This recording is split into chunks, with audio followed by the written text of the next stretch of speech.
బయలుదేరుతున్నాం.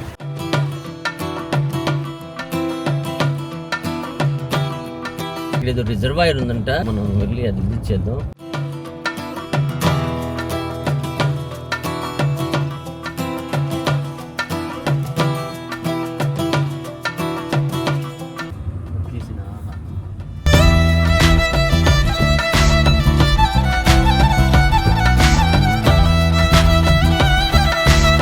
బ్యాంబోతో చేసుకుని బొంగులో చికెన్, బ్యాంబో చికెన్ ఇక్కడ కుక్ చేస్తున్నారు. ఎంటర్ అవుతున్నాం బుర్రా కేవ్స్లోకి. ఇక్కడ నుంచి సన్లైట్ పడుతుంది గుహలోకి. న్యాచురల్గా వచ్చిందంటే వేరే ప్లేస్కి వెళ్తాం, స్టే చేస్తాం. ఇక్కడ అవన్నీ కంటిన్యూ చేద్దాం.